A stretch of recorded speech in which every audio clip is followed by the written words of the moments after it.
And here we are again. We're going to talk about the preparations that you can do when you have to give a presentation. And the topic of today is food.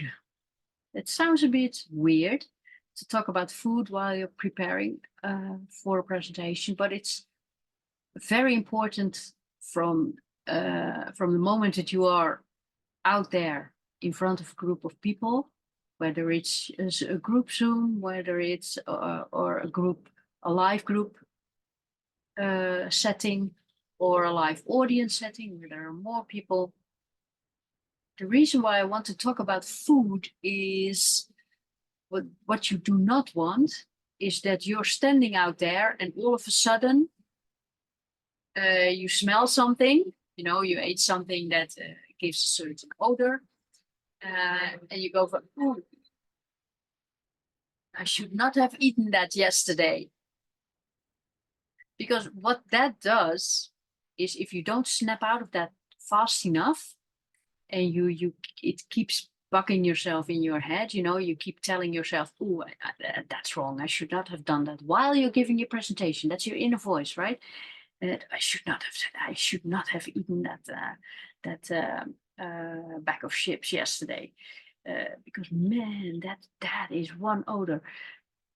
Because the next step of that internal voice is, I'm smelling it is so bad. Can anyone else smell it? You see what's going on now? The fear kicks in. Can anyone else smell it? Oh my God, they're not smelling me right now. Oh my God, am I one big ball of odor right now?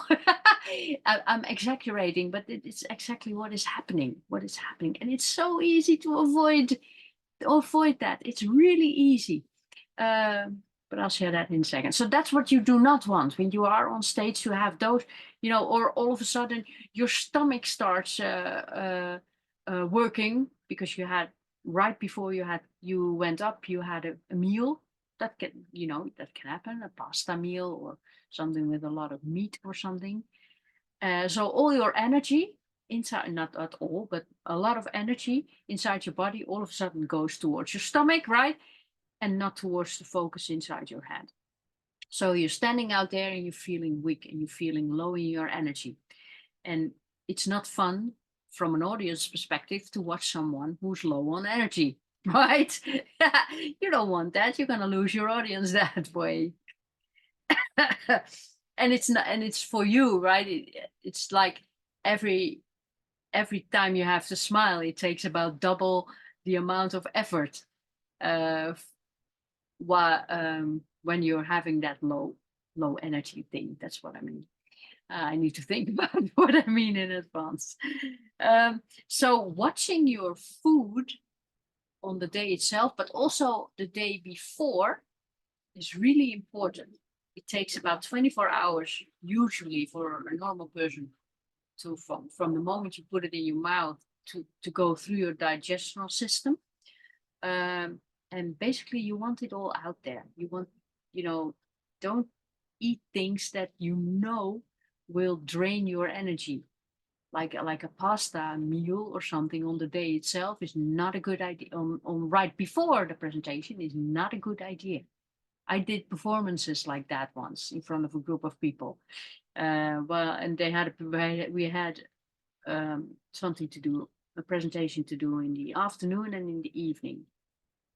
So in between there were a couple of hours, and the organization gave us some pasta meal, quick fix macaroni type of thing.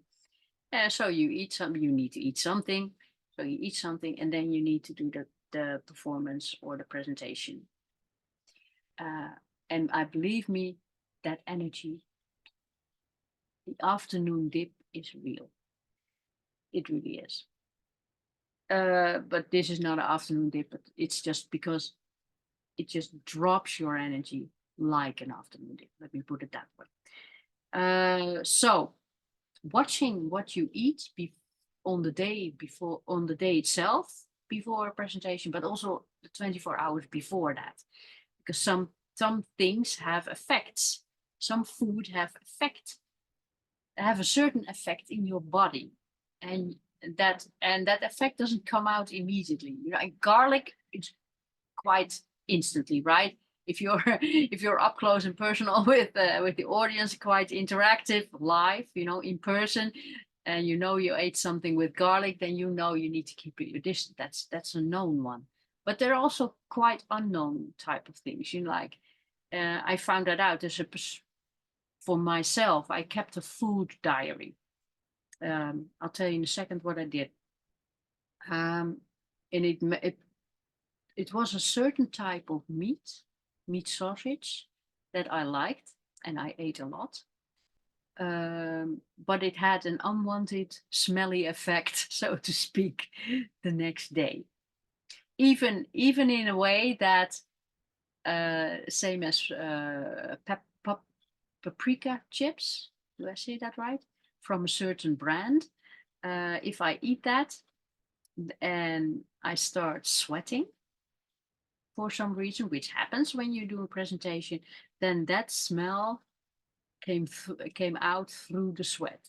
That's why you're sweating, right? It's one of the reasons to get out of the toxins of your system. And it really was. And they think, oh, I hope nobody smells this. No, oh, damn, I should not have eaten that bag of paprika chips. But you want to know those type of things. So I kept a food diary for a while,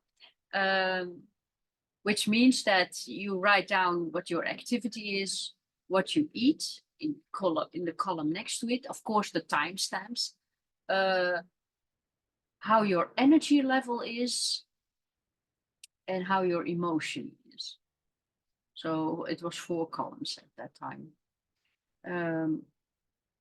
And then when I did that for a while, I found the interactions. You know, that by eating something from cow milk, all of a sudden my gut was reacting weird the next day or 18 hours later. Something, you know, those things. So the thing that I said about paprika chips, I didn't know that. I found that out that way. I love potato chips. I really do. But that was one that shut down that particular paprika brand chips immediately because I did not want those side effects of it. You'd already know garlic, and there are more things. There are more things like that have an effect on your body. Oh, that's the next column, by the way. Not only energy and emotion, but also bodily effects. What's happening inside your body, coming from either the activity that you do or the things that you eat. So that was a very interesting journey that I did, an interesting test that I did. And I learned a lot about the type of foods that had effects on my body. And if I didn't want them, that effect, I still have things that, you know, F it, if I want that piece of sausage right now, I still eat it, but now I know the consequences, right? It's no longer 2 separate things. They belong together. It's how my body reacts to certain type of food. And once you have found that out, you can structure your food in that way so that when you have to give a presentation, you need to avoid those type of foods. And of course, you need to eat healthy, get your vitamins in and all that type of stuff. I get that. You get that too. But especially those guilty pleasure things that sometimes that you like to eat, but they have a certain effect on your body. I really recommend that. Don't do that while you need to give a presentation, because those effects will trigger your head. And now once you know that there is a cause and effect, is that how you say it? The cause and effect, yeah. Once you know that you deliberately chose to eat that, so you chose for the effect, then even while you're giving a presentation, and you say, oh, I should not have eaten that my gut is, my stomach is really upset right now. Yeah, damn, yes, I ate something, dessert. I ate a dessert and now I having this effect. Then, okay, I got it. Check it off. Then you can focus back on. Then it's no longer that internal rambling voice that goes inside of your head. Yeah, blah, blah, blah, blah, blah. And that's totally going to distract you and make you forget what you want to say and totally mess up your presentation. So keep a tab on what you're eating on the day itself and the day before the presentation. That was the message of today.